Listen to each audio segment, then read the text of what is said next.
Denison City Council is now in regular session. Our invocation this evening will be given by Drew Swinson, pastor of First Christian Church. Would you pray with me? Heavenly Father, we come before you thankful for the many freedoms and blessings that we have in this country, in this great state, and in this city. And we thank you for the men and women who have sacrificed so much to give us these freedoms. God, thank you for our local law enforcement. Thank you for our state officials and our city officials, and pray for your blessing upon them. Thank you for the men and women of this city who have given so much time and energy to govern. And we pray for your blessing upon them and your wisdom, and you would continue to lead them. Thank you for our city council leaders. And God, pray for wisdom for them as well, and for our meeting tonight, that your spirit would be present and you would give discernment and wisdom. And may Denison continue to be a city that loves others well. To your praise and glory, and thank you for your Son. In his name we pray. Amen. Amen. Our pledge this evening will be led by our police chief, Mike Gudgel. Please join me in the pledge. I pledge allegiance to the flag of the United States of America and to the republic for which it stands, one nation, under God, indivisible, with liberty and justice for all. Honor the Texas flag. I pledge allegiance to thee, Texas, one state, under God, one and indivisible.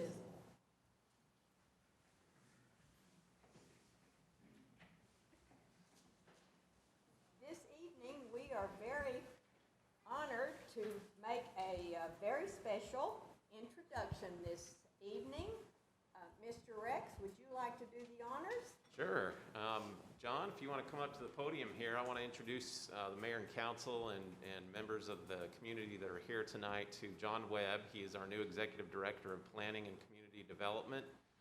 John, welcome to Denison. We're glad you could make it tonight, even though you're not officially started until January.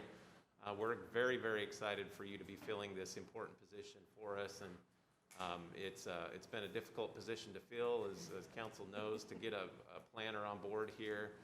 In fast-growing Texas, planners are at a minimum. So John comes to us from the town of Prosper, just down the road, where he's filling a very similar role, but he's going to be supervising, leading the planning and zoning division, building inspections, along with code compliance as well, and animal control. So we're very excited for John to join us, and please welcome John Webb to City of Denison.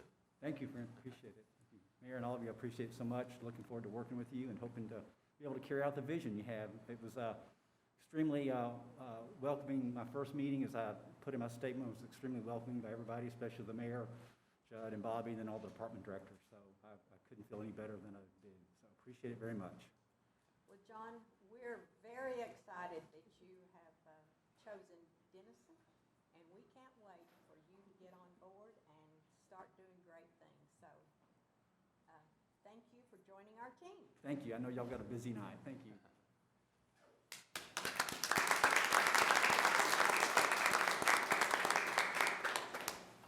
As has been the custom for a number of years, in the last council meeting of the year, we recognize our team member of the year. We have extraordinary team members, but there are occasions when one rises above. So, Mr. Rex? All right.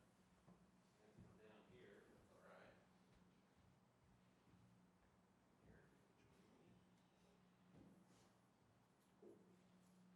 all right. Mayor and council and members of the community, appreciate you coming out tonight. So 2020 has been kind of an extraordinary year, and I look back at this past year and realize that so much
point in our meeting, time is set aside so that citizens may speak on action items listed on the agenda.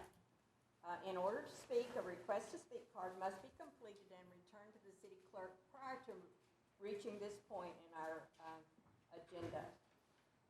We do have one card tonight, April Harmon. April, the TERS creation is on the agenda tonight. However, the criteria for the board selection is not. So we can't talk about it, but we'll be glad to meet with you and talk to you about the criteria for serving on the board. So we'll arrange to do that very soon. Did you want to speak about anything else besides? Okay, all right. And the comments related to the public hearings will be listed on the agenda, will be heard at the specific time that agenda item is heard. So, having heard from Ms. Harmon, we will not have any public comments tonight. Item 4, the consent agenda. Mayor, I make a motion that we approve the consent agenda as it's written.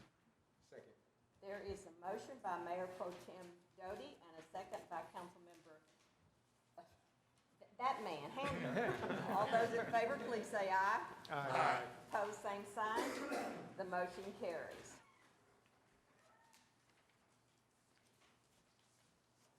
Item 5A, receive a report, hold a discussion, conduct a public hearing, and take action on an ordinance rezoning 126 West Monterey Street, Denison, Texas, property ID 147307, from local retail zoning district to two-family duplex zoning district. Case number 2020-121Z. Mr. Medina.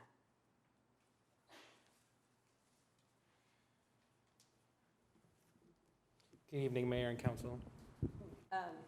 Bill, now that we have a sneeze guard in place, we're going to invite you to remove your mask so that everybody can hear what you have to say. Excellent, thank you. All right. I can even hear myself better, this is great. So let's get started here. This is case number 2020-121Z. The applicant's requesting to rezone the property from local retail to two-family zoning district. This is to help them in reselling the property. They've recently had offers on the property, however, because of the zoning, they're having a difficult time making progress on that end. The Planning and Zoning Commission recommended approval on the 24th of November. This is the subject property here. That main thoroughfare is Austin Avenue. And here's that picture. This is the zoning map. While we do want Austin Avenue to remain commercial and local retail as much as we can, the subject property has existed for quite some time as a residential structure, has been lived in as a residential structure, and so we think that even though it's adjacent and right near Austin Avenue, that it should be rezoned for two-family duplex. The reason that I'm recommending two-family duplex in the situation as opposed to like a single-family 5 is all the residential property that is in the area is already zoned two-family duplex. So we want to try and keep that consistent. The applicant can still use it as a single-family detached residence even though it's zoned duplex. It just allows for conformity with the rest of the nearby property zoning.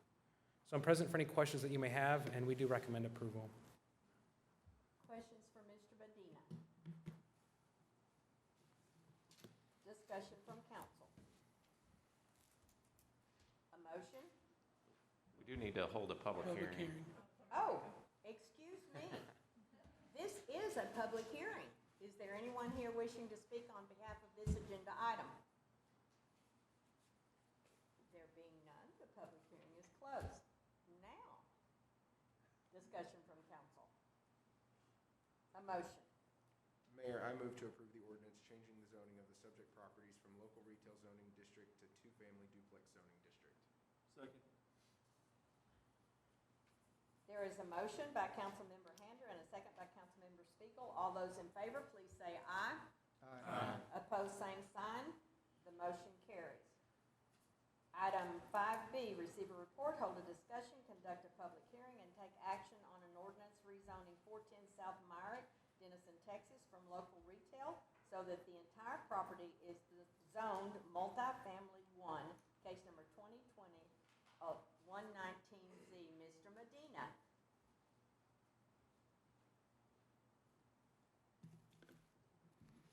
Good evening again. It's case number 2020-119Z. The applicant's requesting to rezone the property from local retail to multifamily 1. The Planning and Zoning Commission recommended approval on November 24th, 2020. This is the subject property here. While our map shows that this is 2 lots, it was actually replatted a few years ago into 1 lot. And during that replat process, it created kind of a split zoning. So Myrick runs north to south. The pink is your local retail. Again, as with the last case, everything around the property is already zoned multifamily 1. It's right near Forest Park. You can see the park in this picture there.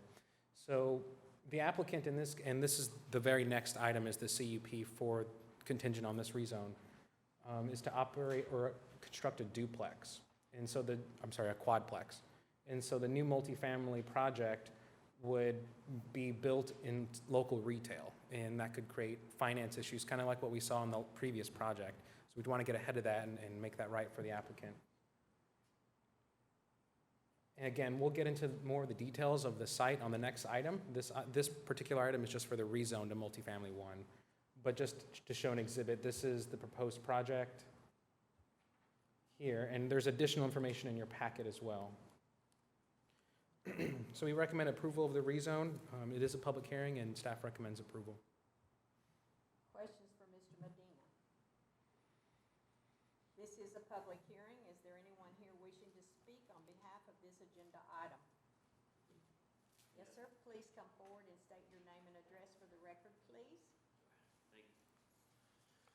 My name is Joseph Mim. I'm the owner and developer of the property. I just, like you said, this is just for the rezone, but we just need to get it rezoned to multifamily so we can get a quadplex built on it. It consists of 3-bedroom, 2-bath, 4 units. They're 1,100 square feet each. It's near the park and near grocery stores, and there's other multiplexes in that area as well, so I think it'd be a good location for it. So. Did you say 1,100 square feet each? Yes, ma'am. That'll be 4 units. And all 4 units will be 3 bedrooms? Yes, 3-bedroom, 2-bath. Mm-hmm. Okay. Questions? Thank you, sir. Discussion from council. A motion? Oh, is there anyone else? I guess I'm just not on my game tonight. I figured that out. It's your fault, Judge, because it's your last meeting. Is there anyone else here that wishes to speak on behalf of this agenda item? If not, the public hearing is closed. Now, discussion from council. A motion. Mayor, I move to approve the ordinance changing the zoning of the subject property from local retail so that the entire property is zoned multifamily 1. Second. Who second? Spiegel. Okay. There is a motion by Councilmember Adams and a second by Councilmember Spiegel. All those in favor, please say aye. Aye. Opposed, same sign. The motion carries. Item C, receive a report, hold a discussion, conduct a public hearing, and take action on an ordinance issuing a conditional use permit for a quadplex located at 410 South Myrick, Denison, Texas, case number 2020-120 CUP. Mr. Medina.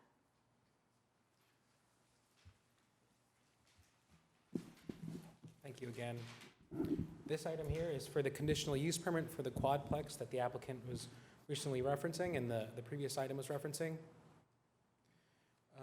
If you recall, I believe it was towards the end of the summer and early fall, our residential infill ordinance was updated. And part of the changes while it was adopted was that multifamily or anything larger than a duplex would require a conditional use permit. So this item here is a quadplex to be in the residential overlay. It's now zone multifamily 1, so that being said, we recommend approval of the quadplex. There's the zoning again for reference. And here's the property on the ground. As you can see, it's significantly wider than the other lots because it was platted. It's a double lot now. Here's the floor plan. When we initially met with the applicant, the first iteration of this site plan showed parking along Myrick. On the Myrick side, the parking has now been moved to Morgan. When we met with them, we figured that it wouldn't be safe to have folks backing out onto Myrick, and that was one of our conditions, and said, you know, hey, can we workshop this a little bit? And the applicant was very easy to work with on getting that switched over. We think this is a better solution here. Even though it does cost them a little bit more in concrete up front, we still think this is a solid win to move that parking. We also went ahead, and because it's in the infill, we're allowed a little bit more flexibility with the conditional use permit and the residential infill update ordinance that was passed. So the setback is not your standard 25 feet. It's a little bit closer to the corner there, so that way we can ensure that some of those trees are preserved on site. On some of these smaller developments, the landscaping requirements are very, very minimal. And so allowing us to shift that property a little bit, that project a little bit further to Myrick, was able to preserve some of the nice trees on that property that you see there.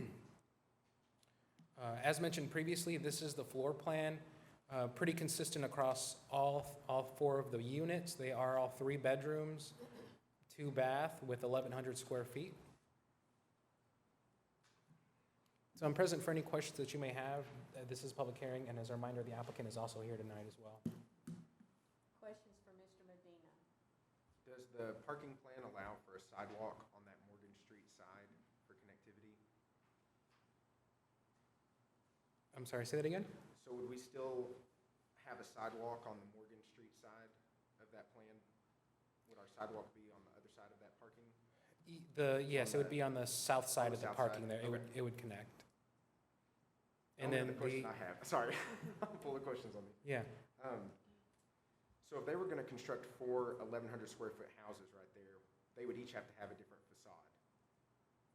that's correct. So it just doesn't look like it's broken up a whole lot. I feel like we've got some room. This is our first one, so I wanna make sure we do it right, because it's gonna set the precedence for everything else. I would like to see those facades look a little different, maybe different roof lines or porches on each one. I just feel like if that's what we're gonna hold the other builders to, that's what a quadplex should be held to. Is that something we could do? I believe so. There's nothing in our ordinance right now that would require that to be broken up. Like you said, if it was individual lots, then we can hold them to that. But because we're requiring a conditional use permit, I think you can set those sorts of requirements as a condition to approval. What do y'all think? I mean, maybe I'm being too strict on it.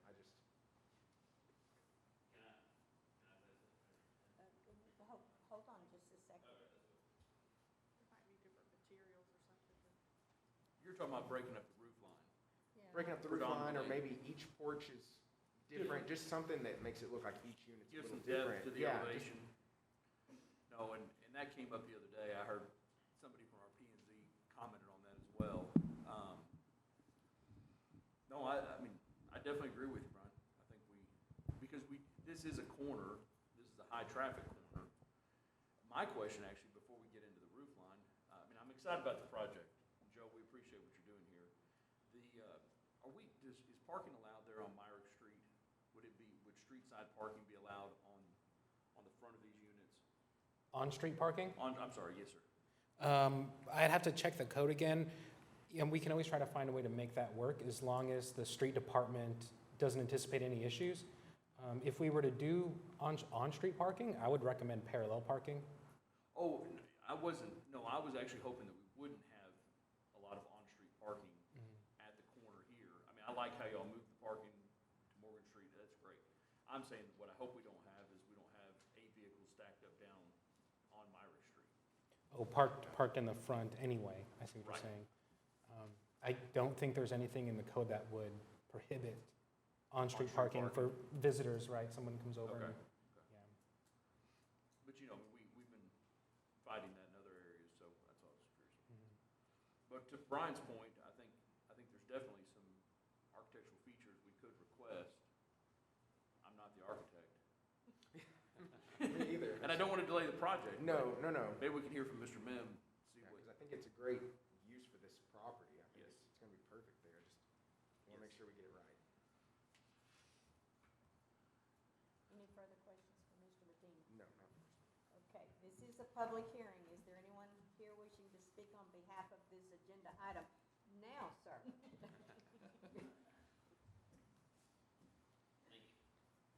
State your name and address for the record All again, right. please. It's Joseph Mim, 1721 South Myrick Avenue in Denison, lovely Denison. But yeah, the roof lines, I get what y'all are saying, like, I don't have it drawn perfectly on the roof line plan, if you can go back to the other drawing. There'll be a valley, there's porches on the front and porches on the back. I've tried to cut up the facade a little bit by changing the gables on each ones, but, I mean, if y'all are down, if y'all want, I can, like, cut up the siding, you know, maybe do, like, horizontal siding here, board and batten here, maybe, you know, I'm open to, you know, ideas for sure. Joe, could you do any offset as far as like unit 1 set here, unit 2 set back, just to give a little bit of depth across that front elevation? I mean, I know that challenge, it's a little bit of a Yeah. challenge. Yeah. You follow what I'm thinking, you see what I'm saying there? Yeah. Or if yeah. we took those. So it's just not a box. So it's not a box, Yeah. just give it a little bit of, Yeah. and then what Yeah. about as far as carrying those those covers on the porches, what about carrying that roof line up into your Yeah, main yeah, that's what I was raised saying, that the peak of the porch will valley up onto the will. main structure. Okay. So that drawing's not accurate on the porch line. So it'll valley up onto the main structure, so it'll look cooler than that, you know, right there. So that'll, you know. And then actually the back porches too, they'll go up onto that main roof line. It's not gonna be below the roof line, it's gonna go, like, here's the main roof line, and then I'm gonna put that porch up on it, so, and then it Okay. comes down. And there'll be cedar, beams underneath and everything. No, that'd be Um, great. You know, I don't. Because it looks like they're just kind of stuck on the front, but I know that's not how you're gonna. Yeah, no, it'll look, you know, nice. And like I said, I can change up the siding. I would rather not change up the floor plan, just because I like the, you know, the rectangle for ease, you know, and repetitiveness on the interior. But like I said, I can break up, you know, any kind of the facade. I would rather not change the shape, you know, Sure. but. What if you brought out, you know, Brian, what are you thinking if we brought out like the 2 middle porches further? Maybe just extend the length. I really like the idea of just changing the siding. I think it's Yeah. gonna really, you know, I think- if you do one yeah. batt and then I think you're right, some man. horizontal, I think Yeah. it's really gonna make it Okay. Yep. look unique. And yeah, maybe just Maybe bring those extend two the front porches out, you know, a little another bit, give 2 more feet. architecture. Yeah, maybe Yeah. just extend the porches to create the depth instead of setting them Yeah, individually. Yeah, right now they're coming out 4 'Cause they're 4 foot. feet, so maybe 1 or 2 could be 5 or 6 feet or something like that, just to kind of make it look, when you're driving down the road, it would look a little different. But I don't want you to have to go through a lot of expense, because you've Yeah. got a great plan. Yeah. And I think that those would probably be pretty economical, especially just changing the siding. Yeah, for sure. Yeah, that's what I would prefer to do. I think it, you know, help the look as well, you know. Yeah, So- I think it's gonna look great, I know it will. Yeah. Just, Yeah, for sure. I'm not worried about your project, I'm worried about future projects. Yeah. You know, you never know Right, what's right, gonna come down, so. Yeah. But other than that, we're trying to preserve, you know, a lot of the landscape that's there. There's 2 nice trees that are existing. There's a pecan tree in the back, and then a ginkgo biloba in the front, and then we'll add some bushes in the front. And like there's gonna be sidewalks, Myrick and Morgan, so it'll be pretty nice. So would it be amenable to you in our motion to put under the, or is that how we would do it? Well, How, Regina, would we amend the motion to approve the conditional use permit contingent upon review of the design? You can just add a comment under the conditional use permit itself, you know, if you wanted the facades buried or, you know, something like that, you can just add that.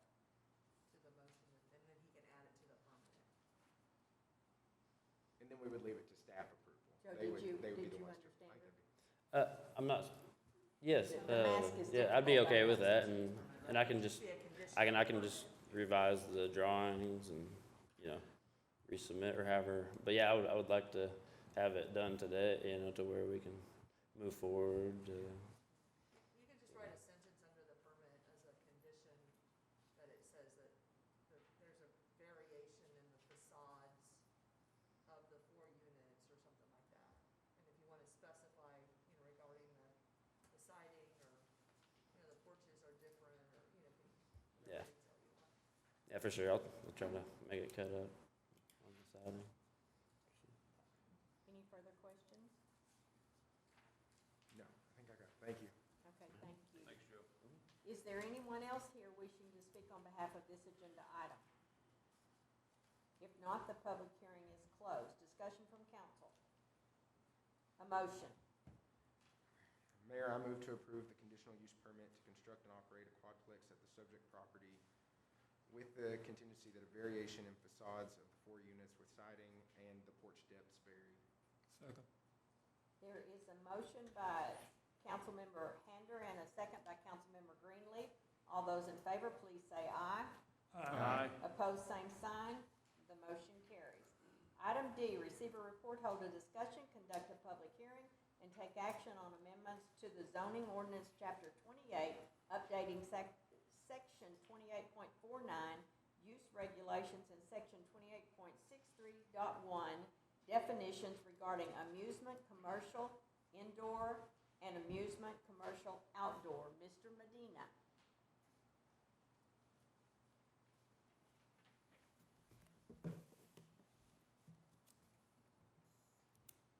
Good evening again.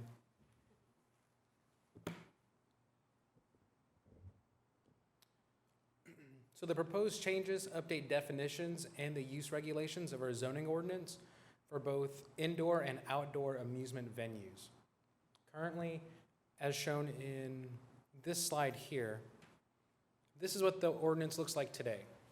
So amusement indoor services and indoor amusement services outdoor, wait, I said that wrong. Amusement services outdoor, they're both highlighted in blue. However, as we're growing and starting to attract more entertainment-type businesses in our downtown, our historic downtown, if you notice central area highlighted in yellow, there's no avenue for amusement services to adequately go about conducting legal business here in Denison. So instead of just permitting outright any type of amusement service, since that, based on our definition in your packet, is kind of a catch-all, it can be used to identify or catch new types of businesses that are starting to develop. It gives them an avenue forward.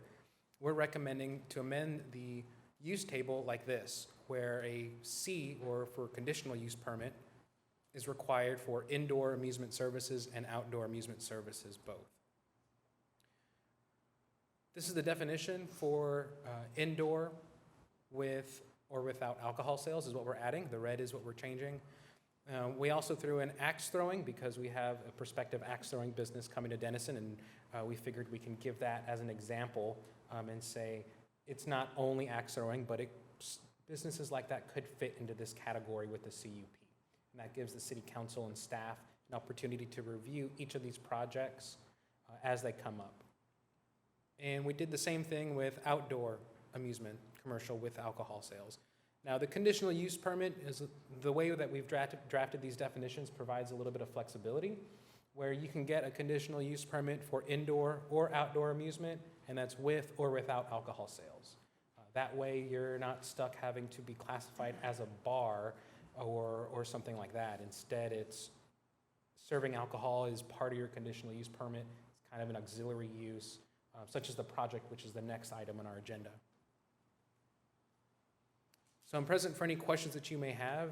Staff recommends approval. The Planning and Zoning Commission also recommended approval last month, and this is public hearing. Questions for Mr. Medina? This is a public hearing. Is there anyone here wishing to speak on behalf of this agenda item? Yes, sir. Please come forward and state your name and address for the record, please. Hi, my name is Mike Roberts, and I'm the president and CEO of Rob Guy Entertainment. and this is probably partially our fault. We want to open a business at 131 Main Street, which I think we're going to talk about here in a few minutes. And, you know, the arcade and entertainment type industry is a $2.8 billion a year industry. It's projected to grow by 1.8% per year over the next 5 years. And I don't believe there's anything down here in this area that brings in people to do entertainment type things, but the downtown entertainment district kind of says, come down for entertainment. So I think that this, like Bill said, it's a gap. And I think it makes sense to approve this, and with the conditional use permit, you guys still have the authority to say yes or no to specific businesses and what they do. So I think it makes sense. There you go. Questions for Mr. Roberts? Thank you very much. All right. Is there anyone else here wishing to speak on behalf of this agenda item? If not, the public hearing is closed. Discussion from council. A motion? Mayor, I move to adopt the proposed amendments to the Denison Municipal Code, Chapter 28. Second. There is a motion by Councilmember Greenleaf and a second by Mayor Pro Tem Doty. All those in favor, please say aye. Aye. Opposed, same sign. The motion carries. Item E, receive a report, hold a discussion, conduct a public hearing, and take action on an ordinance authorizing a conditional use permit for an amusement commercial indoor venue with alcohol sales for the Horses Axe located at 131 West Main, Denison, Texas, 75020, case number 2020-117 CUP. Mr. Medina. Are you tired of walking to the podium? A little bit. This is item 2020-117 CUP. The applicant's requesting approval for a conditional use permit to operate an axe throwing venue deemed to be amusement, commercial, indoor with alcohol sales. So we'll get into some of the details on this use here. A little bit of background. When we were initially working on this project, as you'll see in your packet in the slides, they do intend on having an actual bar where you could purchase and consume alcohol on site, as well as I think they were looking at maybe cornhole as an option, and they are looking at putting a few pool tables in there. So when we looked at that, we figured, okay, this is a bar. This is going to operate similar to a bar. That's how we should classify it. Well, whenever we met with our legal counsel, we were informed that because the applicant's only projecting about 16% or so sales in alcohol, that we couldn't classify them as a bar, not under our ordinance or under TABC requirements. So that also prompted us to take a closer look at our ordinance and amend it as we just did. So here's the subject property here, outlined in yellow. It's on the corner of Austin and Main Street. This is the exterior of the building on the left. That's current day, and on the right is a historic photo from the 60s.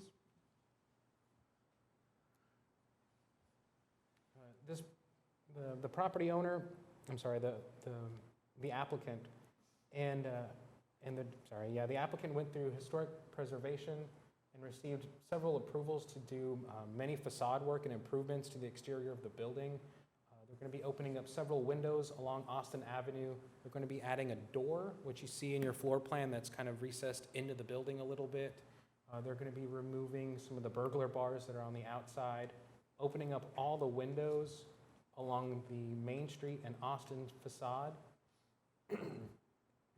Phase 2 of the project, if approved, would be to open up lofts above this particular business as well. So the applicant's got, they've already committed to doing a lot of work on this, or been approved to do a lot of work on site.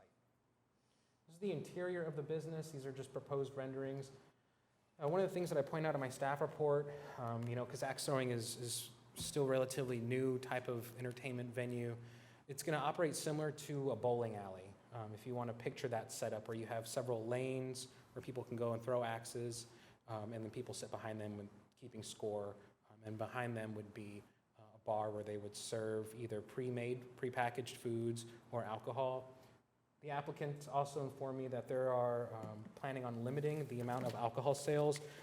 I outlined that in the staff report. I think it's 2 drinks per hour if you're throwing axes, just because they are concerned for their customer safety, which is great. I also list the hours of operation as well in there.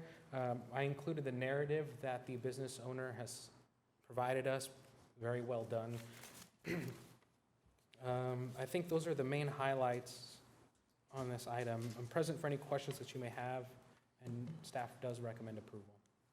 Questions for Mr. Medina? I have a question about on Austin Street side with the windows and the door. Is there gonna be parking behind it where the Driggs store is? I guess I question why there's gonna be a door there if there's not gonna be access except for Main Street. So there will be access on Austin Avenue. There will be a new door that's added, but there won't be additional parking on Austin Avenue. All No, park. I'm talking about behind the building. Would there be parking behind the building? No, I think behind the building, let me see if I can find this on the aerial. Behind the building is just the alley. There wouldn't be any room for additional parking to the rear unless they got permission from the property owner behind them. Okay. Okay. Further questions for Mr. Medina? This is a public hearing. Is there anyone here wishing to speak on behalf of this agenda item? Yes, sir. Please state your name and address for the record again, please. Mike Roberts, the address is 131 Main Street. I'd like to address your question real Okay. quick about the door on Austin Avenue and the windows. Can we go back a slide? Can we go to oh, it's right here. Okay. Where the yellow circle is, there used to be windows, and it looks like a door there. I don't know how many years ago. We couldn't find a historical photo that showed it. And with Main Street getting ready to get torn up, I'm afraid that the front entrance is going to be hard to get to, so that would kind of serve as an alley access. So talking with William Myers, the alley access, there's some importance being placed on that, so businesses can still operate with people walking into the back door. So that would kind of serve as a back door during that time, and then also just a second entrance going forward. But I also think bottom left-hand corner, it's interesting, there's a hole behind the paneling, and you can see where the windows are still there. They're in horrible shape, but I can just imagine how pretty it used to be whenever those windows and that door used to be there. So what we want to do, I mean, we want to open a business, but we want to revitalize that building. And I think we can do a great job of it. We've recently revitalized the building in near downtown Denton. And I'd love to show you the before and after pictures of this building.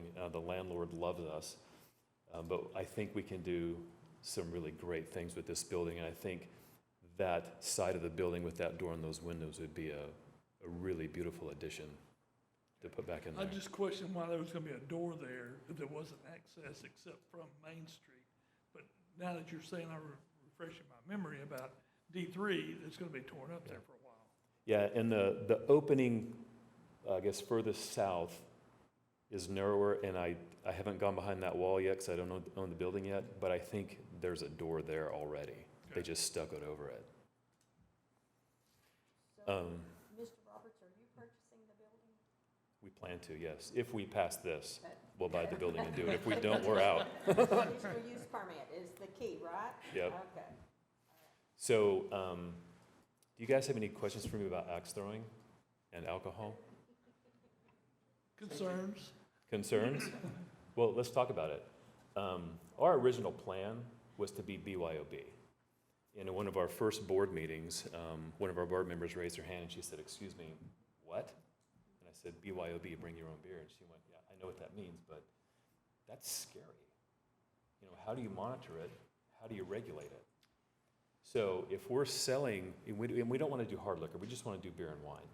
But if we're selling it, we can track how many sales we're making in a lane and with a person on our point of sale system. And our limit is, like Bill said, it's two beers or 2 glasses of wine per hour. And then if you're done throwing axes and you want to hang out with your friends and have another drink, that's fine. But we have coaches in every lane to monitor the safety and to teach people how to do it correctly. And they will also be there monitoring alcohol consumption. So as opposed to BYOB, right? You just hide it and drink as much as you want. So it's really hard to monitor that way. So Any more questions for me about the business? I just want to say thank you for bringing this to Denison. Absolutely. The work y'all are going to do on that building is phenomenal. I'm the history guy, so I'm the one that kept trying to find photos of that entrance for y'all for Will. Oh, for okay. William, but it didn't work out. But y'all are going to do great things with that building. I'm really, really excited to see this. You know, that's a big thoroughfare for us, and all 4 of those buildings on those corners are empty. So this will be our first thing in quite a while to go in, and it's a very exciting project for this one to be kind of a kickoff.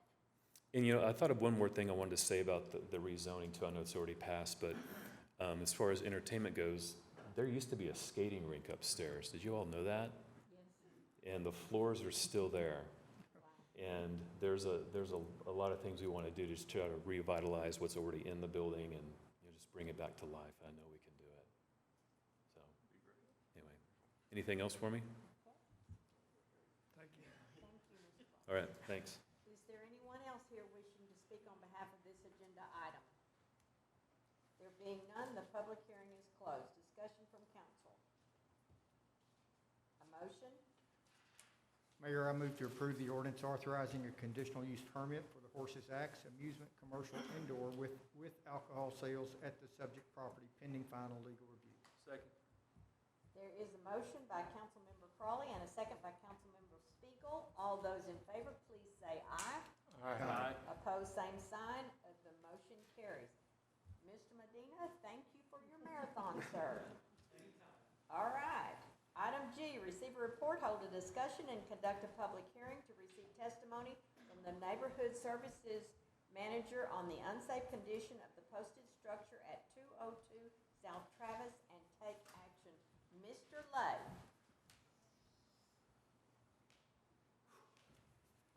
I'm going to stand way back. That microphone is really loud in the hallway. People give me a hard time about talking loud. Did we skip F? I think we're at 913 West Rice. Who's first? Oh, did I go to? Yeah. I skipped right up. Oh, okay. Well, you know what? My fault, Mayor. It's Judd's fault. I keep. We can telling do you that. either. It doesn't All right, let's back up and do this again. Receive a report, hold a discussion, and conduct a public hearing to receive testimony from the Neighborhood Services Manager on the unsafe condition of the posted structure at 913 West Rice and take action. Mr. Lay, it's still you. You can't get out of it, so. Okay. On November 18, 2020, Ruby Ramsey and Carol Turnbull were given notice of violation to repair demolish structure at 913 West Rice. The owner has failed to comply with the notice. The structure is unsafe in accordance with Chapter 13, Article 7, Section 13-154, H, M, N, and O of the Denison Code of Ordinances. The appraised value of the improvement this year was $24,495. Taxes currently owed equal $4,734.45, haven't been paid since prior to 2012. There's been no water service at the structure since November 1st, 2012. The structure is a nuisance in the neighborhood. The structure is not weather-tight. The roof is in poor condition, and the structure is not fit for occupancy.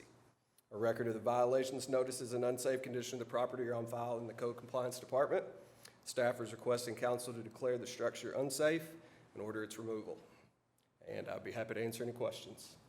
You know what? I didn't flip through any of those slides as I went. So there's exterior and rear. And the picture doesn't do the roof justice of how poor a condition it's actually in. And then on the interior.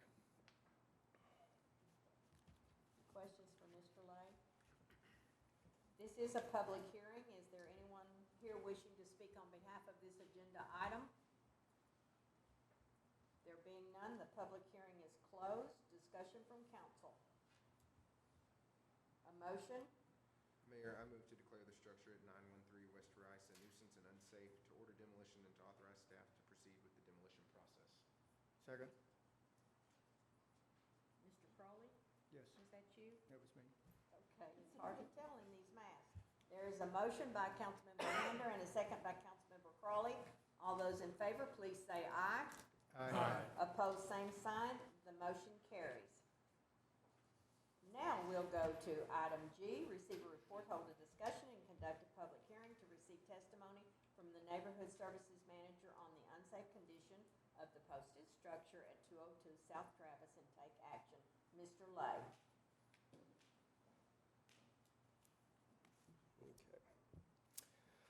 On November 18, 2020, Helen Stoff and Melinda Bradshaw Powell were given notice of violation to repair and demolish the structure at 202 South Travis. The owner has failed to comply with the notice.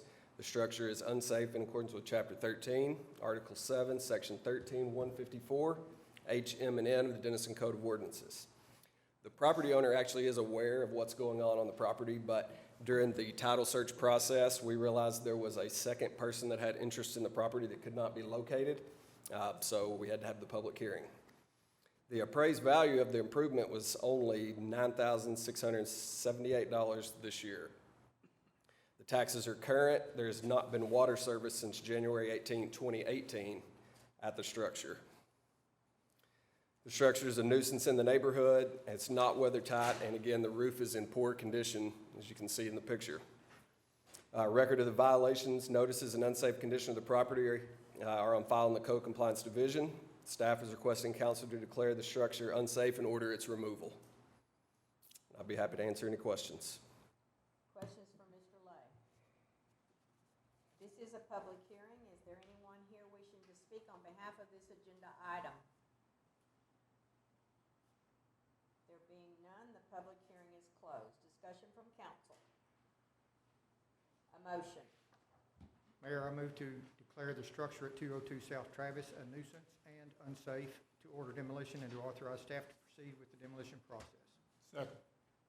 There is a motion by Councilmember Crawley and a second by Councilmember Greenleaf. All those in favor, please say aye. Aye. Opposed, same sign. The motion carries.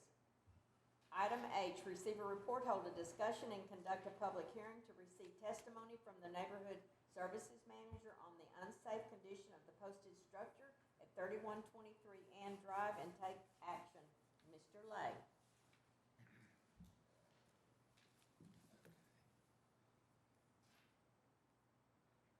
Ann Drive, does everyone know where Ann Drive is in Denison? On the other side of 75. I mean, you kind of got to take a little loop-de-loop to even get there, but. So on November 18, 2020, K. Draper Hatch Life Estate was given notice of violation to repair and demolish the structure at 3123 Ann Drive. The owner has failed to comply with the notice. The structure is unsafe in accordance with Chapter 13, Article 7, Section 13-154, H, M, and O of the Denison Code of Ordinance. The appraised value of the improvement was $17,376 this year. The taxes currently owed are $69.18, and that is for the current year. There's been no water service since July 9, 2019. The structure is a nuisance in the neighborhood. The structure is open and is not weather tight, and it's not fit for occupancy. A record of the violations, notices, and unsafe condition of the property are on file in the Code Compliance Department. Staff is requesting council to declare the structure unsafe and order its removal. I'd be happy to answer any questions. Questions for Mr. Lay? This is a public hearing. Is there anyone here wishing to speak on behalf of this agenda item? There being none, the public hearing is closed. Discussion from council. A motion. Mayor, I move to declare the structure at 3123 Ann Drive a nuisance and unsafe, to order demolition and to authorize the staff to proceed with the demolition process. Second. There is a motion by Councilmember Crawley and a second by Councilmember Spiegel. All those in favor, please say aye. Aye. Pose same sign. The motion carries. Thank you, Mr. Lay. Item I, receive a report, hold a discussion, conduct a public hearing, and take action on an ordinance designating an area within the city as a tax increment reinvestment zone pursuant to Chapter 311 of the Texas Tax Code to be known as Reinvestment Zone Number 4, City of Denison, describing the boundaries of the zone, creating a board of directors for the zone, establishing a tax increment fund of the zone, containing findings related to the creation of the zone, providing a date for the termination of the zone, providing that the zone take effect immediately upon passage of the ordinance. The zone is comprised of approximately 1,800 acres, generally covering the area between US 75, FM 131, Morton Street, FM 120, and FM 691, and more particularly described by a meets and bounds description available at the Denison City Hall. Mr. Rex. Quite a mouthful, Mayor. Thank That you. was a mouthful. Can you do it again? Okay. Next item. The next three agenda items, two of these are public hearings for the tax increment reinvestment zone, and then the one after that is related to Loy Lake Park. So there's some blending between these items, and I'll mention all of them a little bit in the presentation here. So as you'll recall, TERS number 4, which is the first one for public hearing tonight, is located on the west side of US 75, south of 120, north of 691, and east of 131. It's about 1,800 acres, over 600 parcels, and the taxable value, what will be established as the base value in the TERS is just over $89 million in taxable value. Mostly vacant land at this point. It's in our annexation plan and in our ETJ, and is in the crosshairs for additional development in the future. So that's TERS number 4. I'll talk about TERS number 5 as well, even though there's a separate public hearing item for that one. TERS number 5 covers everything kind of east of 75, north of 691, and then a couple additional areas north on the north side of Denison that are proposed for development. One area that's been added is near the interchange of 75 and 91. There's a development proposal on the table for this property as well, so it's included. TERS 5, about almost 3,500 acres, roughly the size of TERS number 2, which is Preston Harbor, about 2,000 parcels and about $138 million in taxable value. One of the things I wanted to present tonight, it looks a little bit familiar to some of our past discussion slides, but just wanted to show kind of nuts and bolts of the numbers in TERS number 4 and how the new revenue in the TERS will be broken up. So on the left, you generally see how we're approaching dividing up the TERS dollars. Eventually, if you go down to the bottom there, we're going to allocate in the tax increment fund 25% to developer costs, 50% to city costs to cover the infrastructure projects that the city does, and then you'll see a Loy Lake Park allocation there. I'll touch on more of that when we get to the interlocal agreement, which is one of the next agenda items.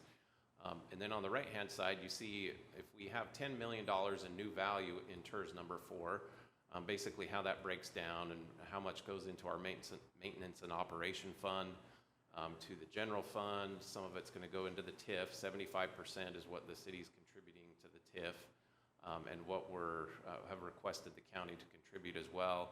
And then how much of that ends up into the allocation for developer, city, and Loy Lake Park, what that looks like. I've done the same for TERS number 5 here, which just splits the TIF fund 50-50 between developer costs and city costs.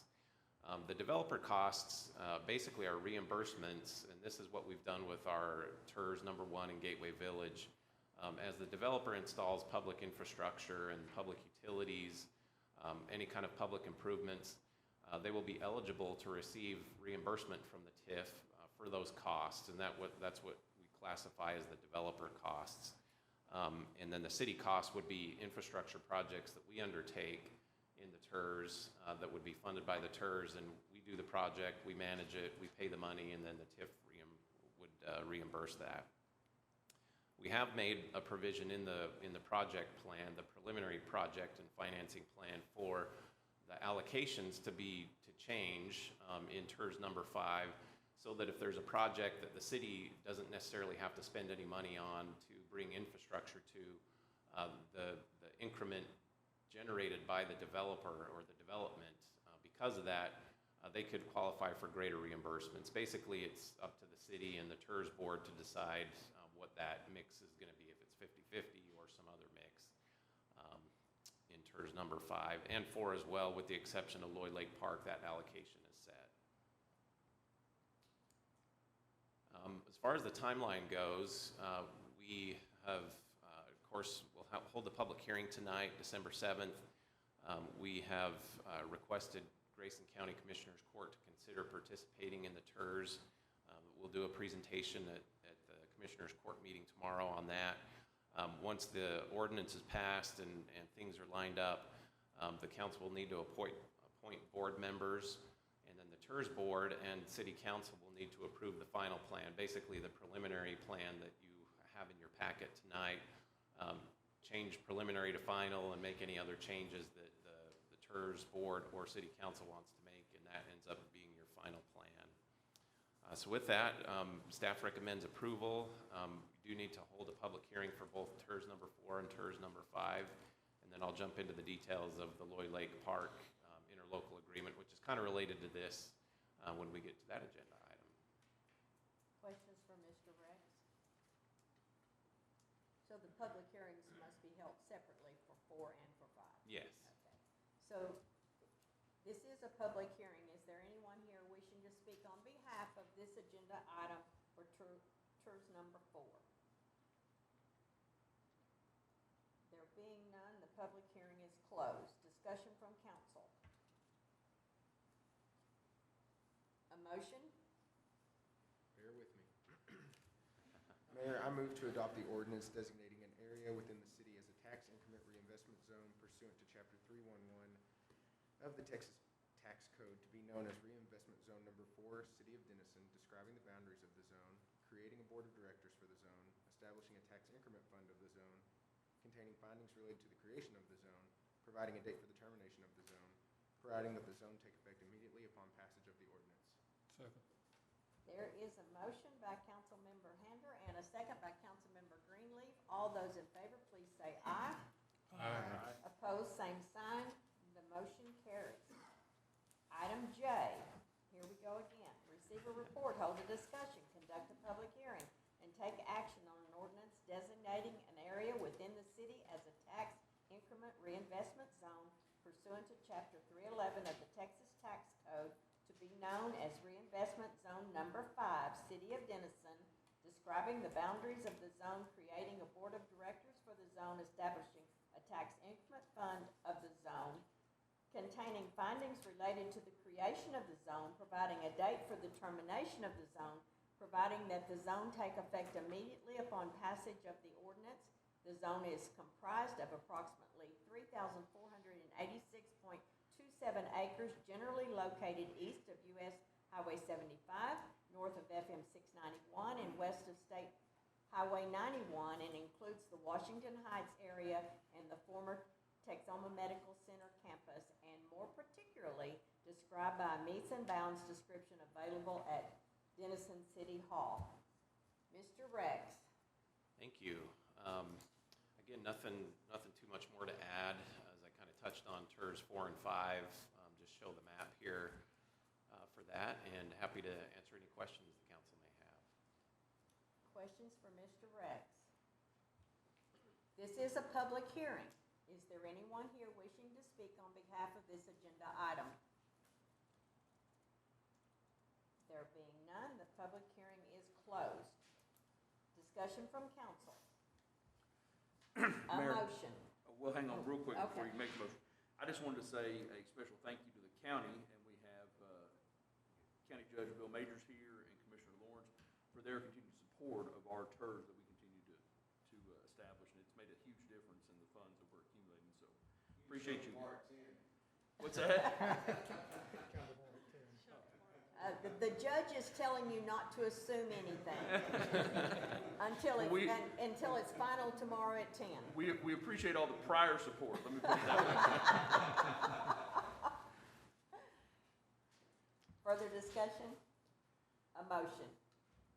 Mayor, I move to adopt the ordinance designating an area within the city as a tax increment reinvestment zone pursuant to Chapter 311 of the Texas Tax Code, to be known as Reinvestment Zone Number 5, City of Denison, describing the boundaries of the zone, creating a board of directors for the zone, establishing a tax increment fund of the zone, containing findings related to the creation of the zone, providing a date for the termination of the zone, providing that the zone take effect immediately upon passage of the ordinance. Second. There is a motion by Councilmember Crawley and a second by Councilmember Greenleaf. All those in favor, please say aye. Aye. Opposed, same sign. The Motion carries. All right. Item Yeah, we do. 6A. Mayor, we do need a public hearing on that. Did we do? Did I not do a public hearing? You did? Yeah, you did. I thought Okay, I did. sorry. My bad. All I'm off right, my game. Judge. Short time. Now, listen, I'm messing up enough inside myself. Do you have to jump in there? Chime in. I did call a public hearing, right? Okay. All right, good. Judge, you're fired. We're good. 4 days left, Mayor.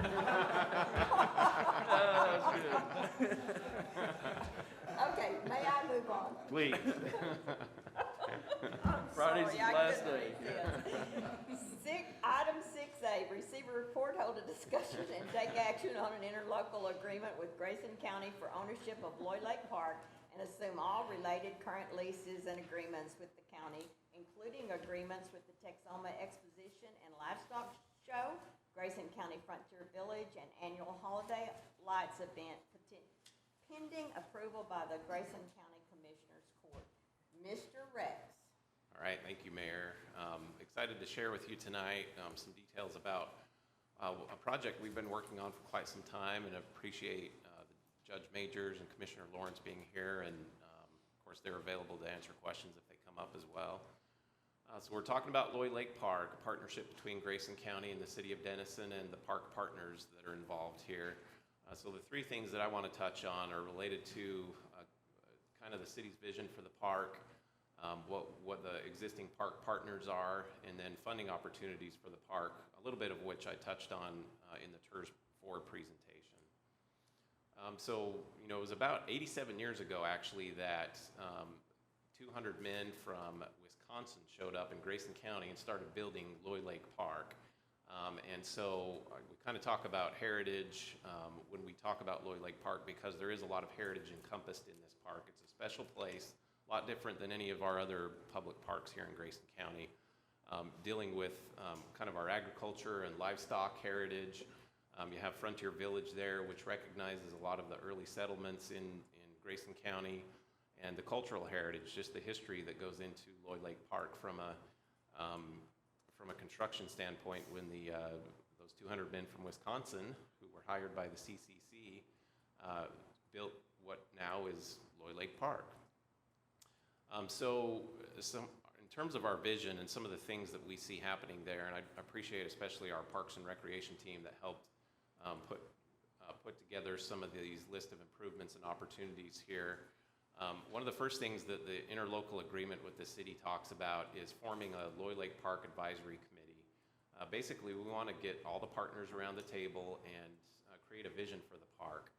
So the ILA includes a 9-member committee, 5 city representatives. We'll have a representative from Frontier Village, 2 county commissioners, and then a TELS representative as well. TELS is the livestock group. You'll hear me say TELS quite a bit. So that's what we want to do, is create a master plan for the park, along with our greater master plan, park master plan process that's underway. Connect with trails. There's a lot of kind of low-hanging fruit projects that are out at the park that we want to tackle in the first couple of years that we take things over. Near-term improvements, and this is where I think things get a little bit exciting. I'll talk a little bit in a minute here about some connections within the park and within the region that really intersect through Loy Lake Park. But one of our visions is to relocate the park entrance to an area that's going to better meet TxDOT standards. When they come through and widen 75, it's going to even further restrict our ability to get into Loy Lake Park from Loy Lake Road. And so we want to create a better entrance to the park that will also allow for east-west and north-south movement through the area. There's a lot of work that needs to be done on the lake itself in terms of the dam and the spillway. There's opportunities for some grants out there that the city wants to pursue that will make the lake a better recreational opportunity for us. So we see doing that as well. And then long-term improvements, we really want to further develop an extensive network of trails within and around the park, create some additional street network improvements, and really just do what the master plan process tells us to. When we get all those partners around the table, no doubt they're going to have a vision for the property that's going to help us guide what we do with the funding and also look at our partners in Tells and Frontier Village and help them improve their facilities as well. So I'm really excited to do that and move ahead. Lots of opportunities for additional recreation and programming. I think Lloyd Lake Park has some special features there that we can really highlight some different things. So again, thanks to our parks team for coming up with some ideas for different things we can do at the park. I mentioned about a new entrance to the park, and so you'll see on your screens in front of you just a conceptual street network plan that our city engineer helped us put together. Where you see Lloyd Lake Parkway and a new entrance into the park, US 75 is the main north-south road you see there. We really want to move the entrance from Lloyd Lake Road up to the frontage road to provide greater accessibility into the park, and then that will connect to a greater network of streets that will connect all the way over to 131 and then also north to Crawford Street, really bringing into the crosshairs Lloyd Lake Park as the bullseye for this area. The city's growing this way. We want to maintain this and really create Lloyd Lake Park as a center feature for the western edge of Denison. Want to touch on our park partnerships with Tells, Frontier Village, and Holiday Lights and what the interlocal agreement talks about there. Again, I mentioned the Lloyd Lake Park Steering Committee or Advisory Committee and the makeup of that committee.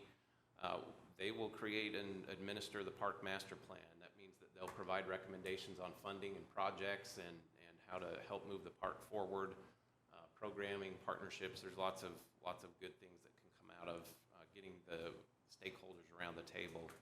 Specifically for the Texoma Expo and Livestock Show, so they are currently operating with a 99-year lease that we will assume when we take on the park. That extends through 2057. One of the things that is laid out in the interlocal agreement is that we would extend that lease to coincide with the Frontier Village lease. So they basically are running parallel to each other, and that will take this lease through 2070. The existing lease also restricts what Tells can do to simply agricultural related programs and recreation, that sort of thing. I think their vision is to really expand the availability of their campus or their area to do more things, say a classic car show, flea market, sales, lots of different opportunities there. And so we want to change the lease to give them more flexibility with programming on their area. The interlocal agreement also talks about the city maintaining the grounds and covering the utility expenses for the Tells area as well. As far as Frontier Village goes, they also have a 99-year lease that will end in 2070. That lease is for 17 acres. You're familiar with the facilities there. There's historic homes, log cabins. They hold our genealogy library, so there's already a partnership in place there, and that's going to basically continue. And then with Holiday Lights, the interlocal agreement lays out that for a 10-year period, that's going to proceed as is. The county will cover the utility costs on the Holiday Lights event, and there's a dedicated storage shed out there for Holiday Lights that they'll continue to utilize as well. Finally, I want to talk about the TERS number 4 and how it relates to Lloyd Lake Park. In the interlocal agreement, we commit to dedicate 25% of the TERS funds to Lloyd Lake Park improvements. And so what you see here is a projected 10-year total of funds that would go into Lloyd Lake Park with the assumptions in the financing plan for the TERS. And so you'd starts out slow, but that money accumulates as development happens and property values go up. And based on what I think is some pretty conservative estimates, we're looking at about $3.3 million that could go from the TERS into Lloyd Lake Park over the next 10 years to help fund some of that wish list that we went through at the beginning. And then if you couple that, and again, I know we can't commit future general fund dollars, but this is just an example of if you couple the TERS dollars with general fund dollars, the kind of money that could go into Lloyd Lake Park to make it the great amenity that I think our vision shows that it can be, ending up with some funding there. I forgot to touch on one thing in TERS number 4. We set the TERS project plan up similar as we did with the downtown project, which is when there's enough money in there, we would issue a bond. The TERS would make the payments for that bond, and so you could do some large capital projects in there. And so in this particular example, you see in 2024 that there'd be enough for a $3 million bond issue, and then 2028 for $6 million bonds. Those numbers are going to change, but that just gives you a feel for how much money we could be putting into Lloyd Lake Park with the TERS in place.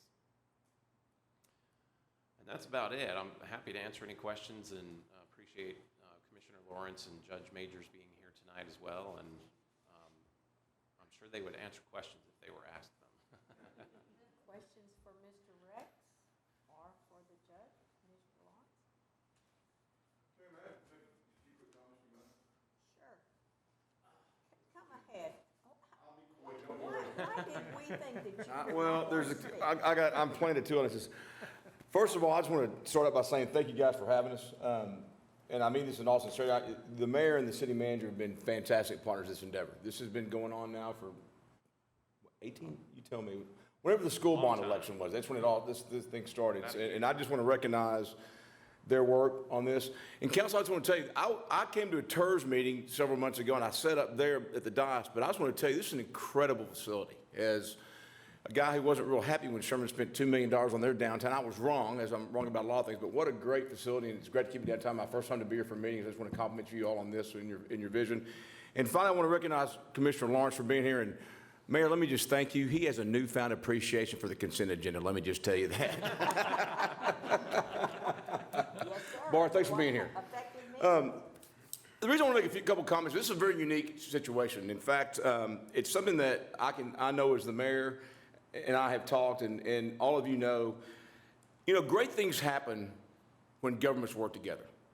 Great things happen when we set aside our differences and we work together. And what the key thing that happens is taxpayers save taxpayer dollars. And so I want to just take a few minutes to talk about the way that this particular project is going to benefit all of Grayson County and obviously the folks in Denison. The mayor and the city manager and I and the rest of our bodies, this is an opportunity.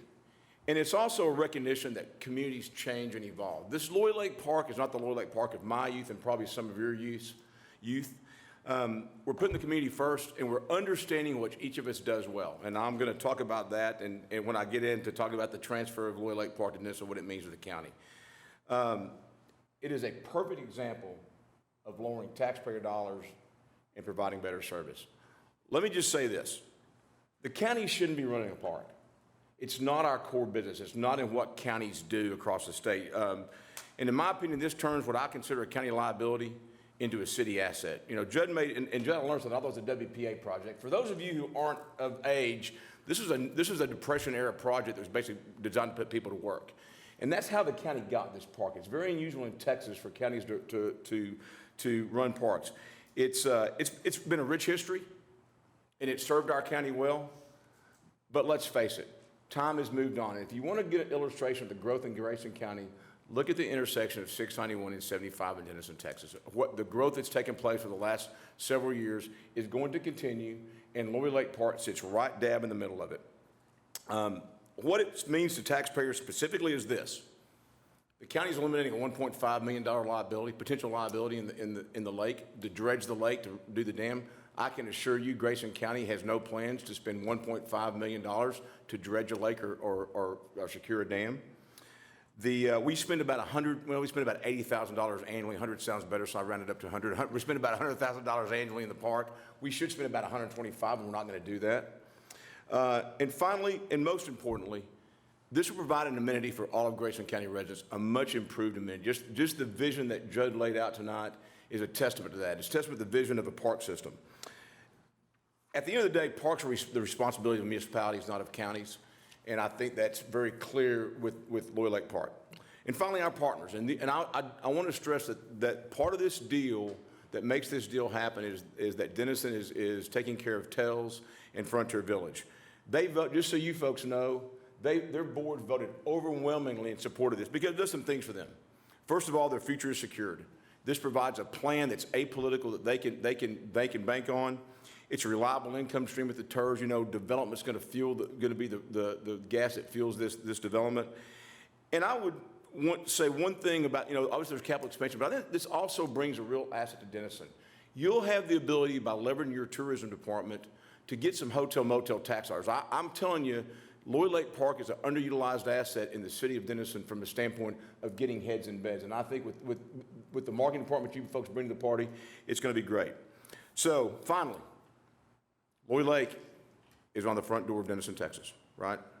It's no longer out in the boonies along some windy, very well-maintained county road, Commissioner. I just want to make sure that's on the record.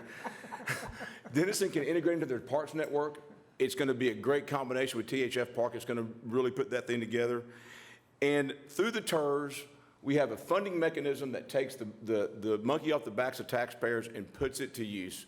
It's a great plan. So finally, as I started, I want to thank you all for allowing our governments to work together to make great things happen and to save taxpayer dollars. Thank you very much for your time, and I will take any questions if you have any, but I think Judd probably beat this horse pretty good, and it's the last time, if I'm sure you guys do what we did, you get a fixed rate, you get a fixed pay, and it's going on for an hour and a half, so I'm gonna sit down. Thank you, guys. Thank you, Judge Majors. And Commissioner Lawrence, thank you for coming tonight. And we just asked for reciprocal time in the morning at 10. You're first on the agenda, Mayor. Oh, okay, all right, very good. Questions for the judge, for Mr. Rex? Discussion from council. We did have one of our other partners here I kind of wanted to recognize, Dr. Harris with Frontier Village. Thank you for being here. You're pretty pivotal in hammering out the deal as well, so thank you. And second, this is really big for us. It is big. You know, Judge Loy was from Denison. That's why this park is in Denison. He fought for that, and so for it to get to come back to his hometown is really kind of full circle. It's pretty neat. Dr. Harris, thank you for coming tonight. Thank you. One of the disadvantages of mass is that we don't recognize people behind us. All right, further discussion from council. A motion, please. Mayor, I move to approve entering into an interlocal agreement with Grayson County for ownership of Loy Lake Park and assume all current leases and agreements with the county, pending approval by the Grayson County Commissioners Court. Second. Okay, that was a three-way tie. There is a motion by Councilmember Hander and a second by Councilmember Greenleaf. All those in favor, please say aye. Aye. Opposed, same sign. The motion carries. Item 6B, receive a report, hold a discussion, and take action on entering into an agreement with P3 Works to provide Public Improvement District PID administration consultant services and authorize the city manager to execute the same. Ms. Wagner.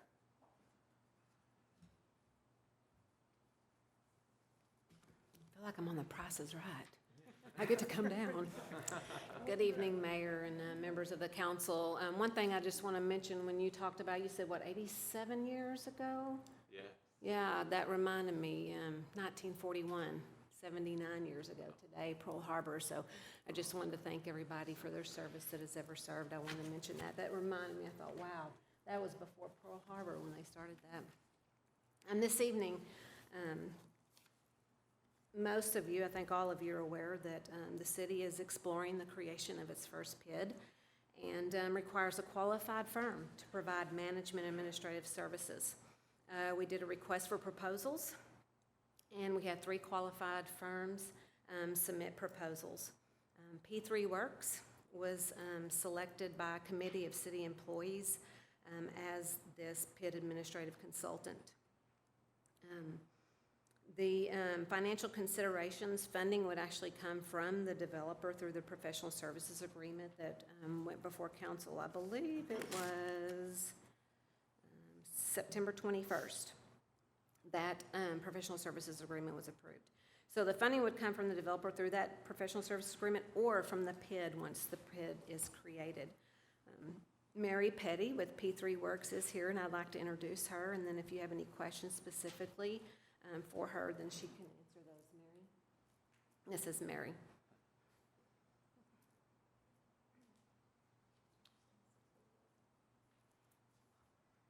Good evening, Mayor and Council. Mary Petty, P3 Works, 9284 Huntington Drive, North Richland Hills, Texas. I'm happy to be here this evening. We provide PID administration services exclusively for cities and counties across the state of Texas. And so we have a wealth of knowledge. We have a very deep bench, and we are happy to be here this evening for you to consider our contract. I'm happy to answer any questions. Questions from council? All right. Yes. Thank you very much. Thank you. Questions for Ms. Wagner?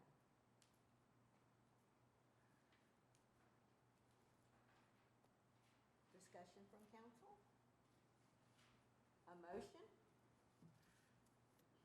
Mayor, I move to approve entering into an agreement with P3 Works for Public Improvement District administrative consultant services and authorize the city manager to execute the same. Second. There was a motion by Councilmember Adams and a second by Councilmember Crawley. All those in favor, please say aye. Aye. Opposed, same sign. The motion carries. Thank Thank you, you. Ms. Wagner. Receive a report, hold a discussion, and take action on a property lease agreement with Genesee and Wyoming Railroad, Inc., or GWRR, for a 6,170 square foot parcel located adjacent to 1030 West Crawford Street, subject to final legal review. Mr. Rex. Thank you, Mayor and Council. Items C and D here are related, so I'll present on both of them, but they do need separate action for each of the leases. This first is, give a little context here. So recently, the Homeless Empowerment Action Team, HEAT, purchased the property at 1030 West Crawford. Directly behind the property is a railroad right-of-way. You can see on the survey here that right-of-way is actually 100 feet wide, and so its northern border cuts right through this property and actually right through the building. And so as HEAT moves forward with their plans to turn this into a homeless service center, one of the things that they approached the railroad about is a lease, so that they could actually take full advantage of the property here instead of kind of be restricted to it. So they talked with, HEAT talked with GWRR, who operates the railroad behind the property, and worked out a lease agreement. There's pretty stringent insurance requirements placed on the lease. And so HEAT reached out to the city to see if there was something we could do to help them come up with an arrangement that's not going to break the bank when it comes to their insurance coverage. And so the city carries quite a bit of liability insurance, and basically the arrangement that's proposed is that the city lease the area and then sublease it to HEAT for what will amount to a little under $3,000 a year. The railroad's not asking for a whole lot of consideration when it comes to the lease amount, so that's a good thing. And the city has the coverage, and so we've drafted lease agreements for the city from the railroad, and then the sublease from the city to HEAT. I want to give you a little bit of a feel for what the facility is going to look like there on that HEAT's planning. Basically, it's going to be a shower and laundry facility, and then they're also going to relocate the Center Cross Ministries soup kitchen to the property as well. And so this is generally kind of what the inside of the building is going to lay out. They are working with David Baca with Baca Architecture on the design of the building, and so this is a rendering that's been presented. You'll kind of picture the yellow building that's there now. This would look a whole lot different moving forward, and so the city is going to also support them with some community development block grant funding to help accomplish their vision, which will be a significant improvement to the neighborhood and also provide some essential services to the homeless population as well. So those are the two leases, items C and D, that are before you tonight, and I'm happy to answer any questions that you may have. Questions for Mr. Rex? Yes, I have a question about the parking. They're going to be backing out into Crawford Street? I didn't put the plan in here. Yeah, so there's existing parking now on Crawford Street that's head-in parking. The plan is, and they're still working on a parking plan, but part of the, if they're able to lease this area, they can create some additional off-street parking west of the building. Generally, in what you see here is the lease area, so that we can pull it off the street, but they still may need some on-street parking as well. Okay. They have also entered into an agreement with the insurance company across the street to share some of their parking. Any further questions for Mr. Rex? Judd, the only thing I would ask is, in the agreement, the insurance requirements put on HEAT to indemnify the city as the landlord of that property, have we covered that as far, I realize that they're not going to be as stringent as what the railroads will be, I'm familiar with those higher limits, but have we put in sufficient Yeah, city attorneys reviewed both documents and feel good about what we've put in there for that. We also had our insurance provider look at that to make sure they're comfortable with it too. That's the key. No. Yeah. Okay. Further questions for Mr. Rex? Discussion from council? A motion. Mayor, I move to approve the property lease agreement with Genesee and Wyoming Railroad, Inc. for 6,170 square foot parcel located adjacent to 1030 West Crawford Street. Second. There is a motion by Councilmember Frawley and a second by Councilmember Hander. All those in favor, please say aye. Aye. Opposed, same sign. The motion carries. Item 6D, receive a report, hold a discussion, and take action on entering into a property lease agreement with the Homelessness Empowerment Action Team, or HEAT, for a 6,170 square foot parcel located adjacent to 1030 West Crawford Street, Denison, Texas. Mr. Rex. No additional comments on this, but happy to answer any questions. Questions for Mr. Rex? Just a continuation of item 6C. Discussion from council. A motion. Mayor, I move to approve the property sublease agreement with the Homeless Empowerment Action Team for 6,170 square foot parcel located adjacent to 1030 West Crawford. Second. There is a motion by Councilmember Crawley and a second by Councilmember Adams. All those in favor, please say aye. Aye. Opposed, same sign. Motion carries. Item 6E, receive a report, hold a discussion, and take action on a commercial lease with Katy Depot Denison LLC for office and meeting space located in the Katy Depot Building, 101 East Main Street, and authorize the city manager to execute the same. Mr. Werner. Your first time to present at the council. It is. Good afternoon, Mayor, Council, Mr. City Manager, Aaron Warner, Managing Director of Communications and Aaron, Engagement. Take your mask off so we can. Got There it. you go. Okay. Better? That's better. I'm excited to bring forth actually 2 items for you tonight, similar to Mr. Rex. I'm going to present them as one, but just know that there are 2 items in front of you, as there are 2 separate leases that would need to be signed. So, we are talking about the Katy Depot project as a whole tonight. The exciting thing about this, as you know, is the Katy Depot is under new ownership. It's a multi-million-dollar renovation taking place, and it's a catalyst for what we're doing in downtown. And we saw this as an opportunity to go ahead and move forward with a couple of really neat ideas. One being an office space for the communications and engagement team. So you can see on the slide, that would include Main Street, tourism, so CVB, and our community engagement staff. That would put us all in one area. We're all outward-facing departments, and we're doing a very similar role and have a very similar clientele. So people needing services from one of us would most likely be experiencing that from the same place anyway. Currently, even in City Hall, we are separated by floors and space, so this would actually bring us closer together and allow us to collaborate more. The other space that we're talking about tonight is for a future Denison experience or visitor center. This space would ultimately be an exhibit, or even you could consider it a museum, where we would showcase all the best assets that Denison has to offer for our community. For instance, the Railroad Museum, Eisenhower Birthplace, Perrin Air Force Base, and other activities that you could go and experience. But for the first 2 years of that, it would actually serve as the Piazza construction headquarters for the D3 project, as you can see there. This opportunity, especially with the Future Visitor Center, gives us the potential chance to build our relationships with our community partners like the Railroad Museum, provide some stability and maybe a long-term plan there, and those are discussions that have been ongoing between the 2 parties. This helps jumpstart the redevelopment of the Katy Depot. We would be taking up 2 of the large spaces there, and the conceptual plans we've seen of the design they're doing in the space is phenomenal. It's going to be beautiful, and so we would be excited to be a part of that process. And then it also frees up space for future growth at City Hall. As you know, we're a growing community and we're not stopping. And so us moving down there, although those spaces may not be filled overnight, it's around the corner that we would need that space here at City Hall.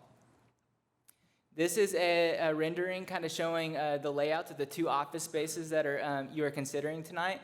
The office space is the 1,600 square foot at the bottom left. It has a door that opens to the courtyard there at the Katy Depot to give you reference. The other space is right at 1,300 square feet, and again, that would be the D3 construction headquarters, and then after 2 years become the visitor center. Here are a couple of pictures for you, just for reference as well. The left side is the conference room space in the office building that we would be leasing. As you can see, the architectural design inside the building is beautiful, the arched windows and all the light. So it'd be a great place for public meetings, Main Street, CVB, and beyond. The other is the Future Visitors Experience Center, and you can see the history and all that was involved in that room, and so we would be able to continue on that legacy. This is an example of the leases that are in your packets. On the left side is the lease for the Visitor Center. Just to reiterate, the first 2 years are at a reduced rate. That's the amount that was in the contract for the D3 project for the construction trailer, and the property owner has agreed to accept that for the first 2 years, and then it goes into a normal lease rate for that size property from 2023 and beyond. On the right-hand side, you'll see the office space lease. Over the course of 5 years, it averages out right at about $12.50, which we also feel is a good rate for where we're at currently in downtown. Funding for this project will be provided by a hotel occupancy tax fund, so through our CVB, general fund contingency, general fund, capital fund, and the D3 funding, again, for the first 2 years. It is worth noting that our tourism CVB budget with hot tax will be tight this year. This was an unbudgeted project that we didn't know about when we were going through the budgeting process. Therefore, we are kind of putting everything we have in front of us for this, but it gets better pretty quick. The Hilton hot rebate does roll off starting in 2022, and the city will start receiving those funds. And staff did not project any revenue for the short-term rentals for fiscal year 2021, which are now coming in, so that's also a positive on this. The last item on that part is the property owner is splitting some of the renovation cost, or splitting the full renovation cost for the office space. There were a couple things that we requested in order to make it a better use for us long-term, and that is something we appreciate. Ongoing cost, of course, will include utilities. For those two properties, it's actually electric only in the lease, cleaning and security, just normal things for an office space. The upfront cost include FF&E, so about $20,000 in furniture and fixtures to fill up the office space, conference room, etc. IT infrastructure and security is about $30,000. It's a larger number, but that's an older property. It needs basically all new wiring and everything to get it ready for an office space like we would use. Contingency, construction, $5,000. The last item on there is the visitor center conceptual design. This is something that we would be contracting out and would have to come back in front of you at some point with that contract. But the idea is that we would bring in a museum curator or architect basically to design the visitor center space, lay it out conceptually so that we have the next 2 years to not only work with our partners, but to hopefully work on some funding mechanisms and fundraising and things like that for the facility. So it's kind of the conceptual design that gets everybody excited. And with that being said, I think that's all I have. Again, just a reminder, those are 2 separate items for you to vote on. Questions for Mr. Werner?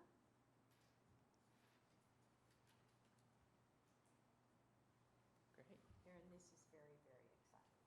It is. Thank you. Hopefully part of Yep. the soon-to-be newly renovated Katy Depot. Discussion from council. A motion? Mayor, I move to approve entering into a commercial lease with Katy Depot Denison LLC for office and meeting space located at 101 East Main Street for use as office and meeting space, and authorize the city manager to execute the same, subject to final legal review. Second. There is a motion by Councilmember Hander and a second by Councilmember Spiegel. All those in favor, please say aye. Aye. Opposed, same sign. The motion carries. Aaron, do you have anything to add to item 6F? have any other comments unless you have questions on the visitor space. Okay. Questions on this item for Mr. Warner? Discussion from council? A motion? Mayor, I move to approve entering into a commercial lease with Katy Depot Denison LLC for use as a Denison Visitor and Experience Center located in the Katy Depot building at 101 East Main Street, and authorize the city manager to execute the same, subject to final legal review. Second. There is a motion by Councilmember Hander and a second by Councilmember Greenleaf. All those in favor, please say aye. Aye. Opposed, same sign. The motion carries. All right. 6G. Finally, we're there.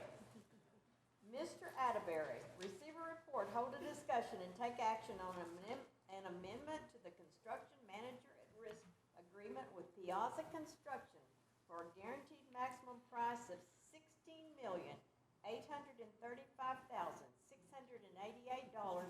for Phase 1 of Designing Downtown Denison project. Thank you, Mayor. And finally, Finally. the most exciting item on your agenda tonight, I guarantee you. As everyone knows, we've been planning and drawing and designing and working and meeting for 5 years. And we are at the point now that with approval on this action, we're ready to start construction.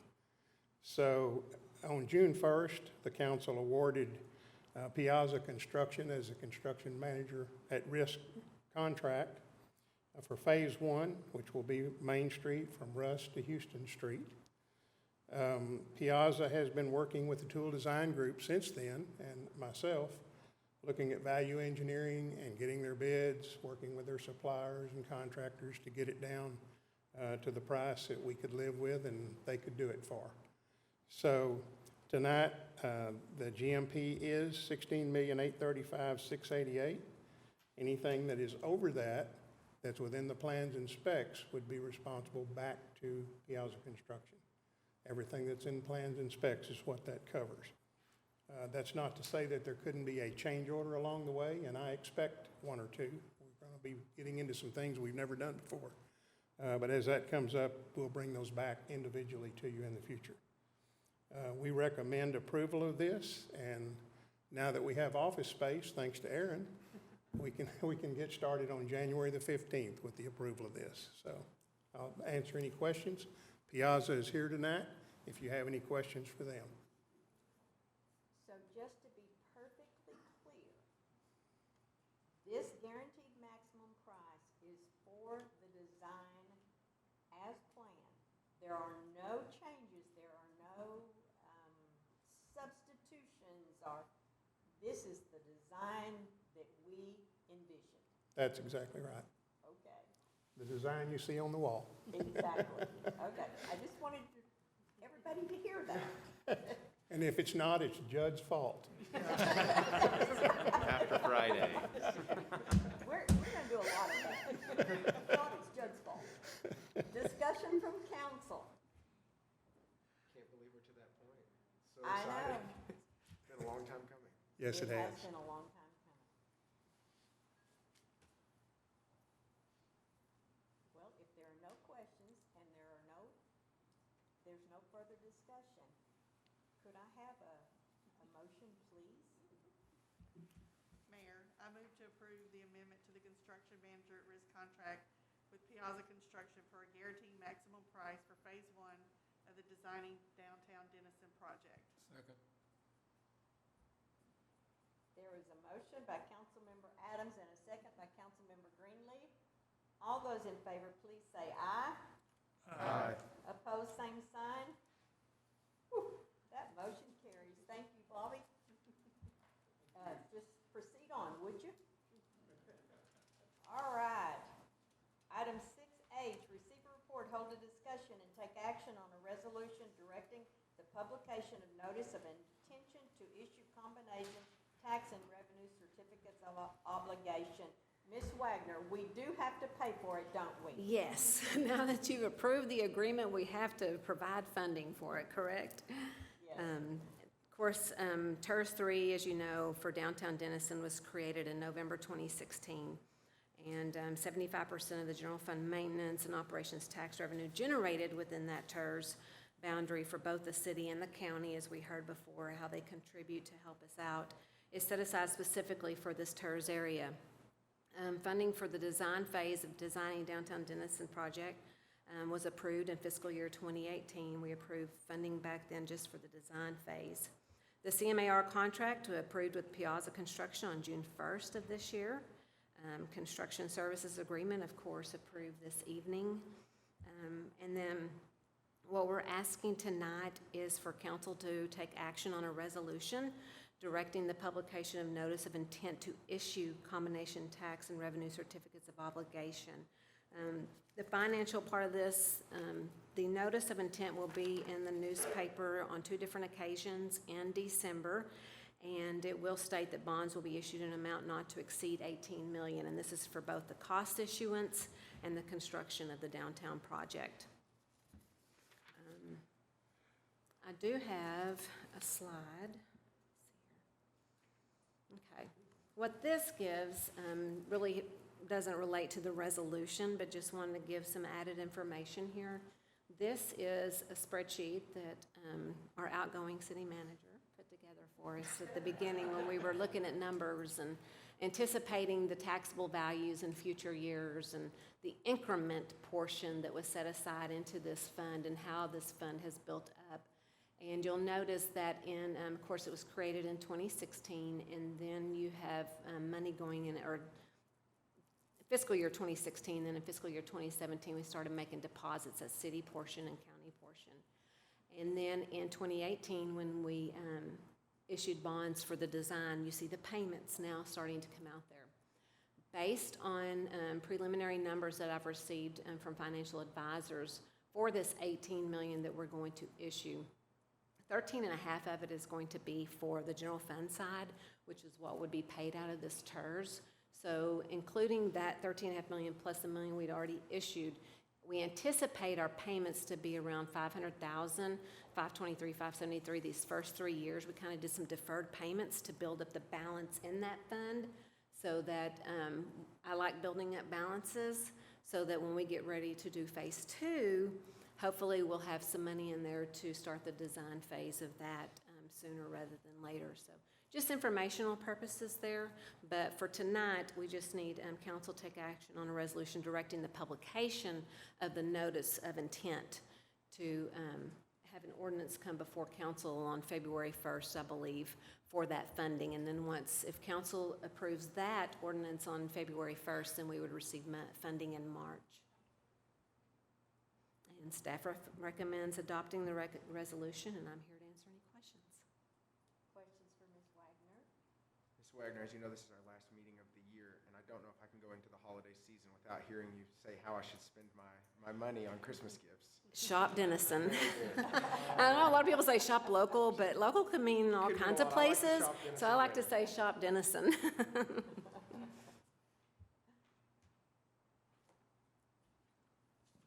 Discussion from council?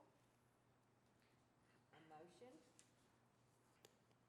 Mayor, I move to adopt the resolution directing the publication of notice of intention to issue combination tax and revenue certificates of obligation. Second. Is that you, Brian? There is a motion by Councilmember Adams and a second by Councilmember Hander. All those in favor, please say aye. Aye. Opposed, same sign. The motion carries. Thank you, Ms. Thank Wagner. you. Item 6I, receive a report, hold a discussion, and take action on an agreement with Verdunity for neighborhood engagement services related to the Raynal Lamar Neighborhood Action Plan. Mr. Lay.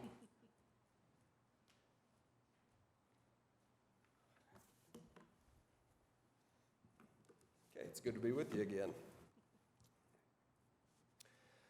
So we've talked a lot about, over the past couple of years, about neighborhood revitalization being, very important to the council and to staff. We share that same vision with the council staff does, that we want Denison to be that community of choice where people want to live here, where people are proud to live. But that includes all of Denison, no matter what part we're in. We consistently in code do receive feedback, complaints even from citizens that the east side of Denison seems to be forgotten. You know, we have a desire that, you know, it's just all one Denison. There's no east, there's no west, we're just Denison. So that's where this Reno Lamar Neighborhood Action Plan, you know, started and is part of this vision. We talk about the Reno Lamar areas. I'll show you on a map. Basically, we're talking about east of Austin Avenue from the north side of Denison all the way down to Highway 69.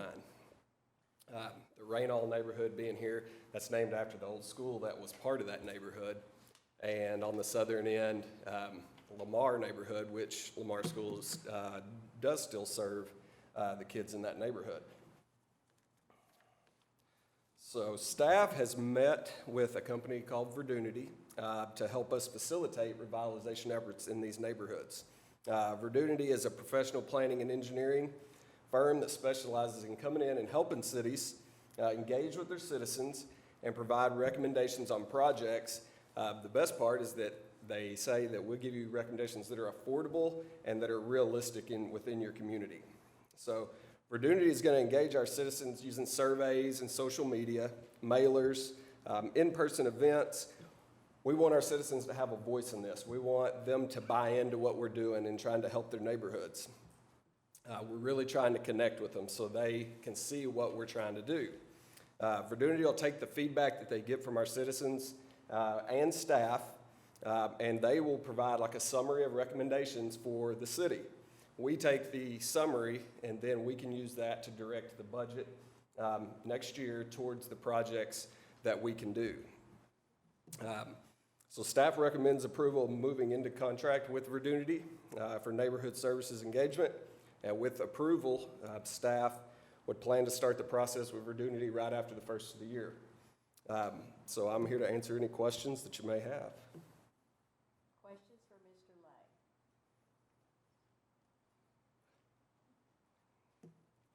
Discussion from council. A motion.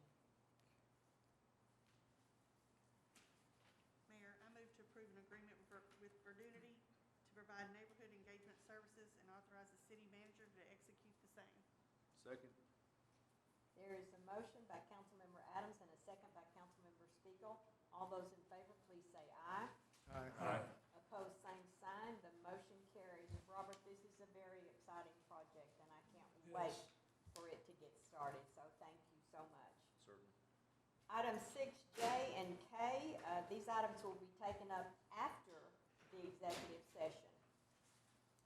Pursuant to Chapter 551, Texas Government Code, the council reserves the right to convene an executive session from time to time as deemed necessary during this meeting to receive legal advice from its attorney on any posted agenda item as permitted by law, or to discuss the following.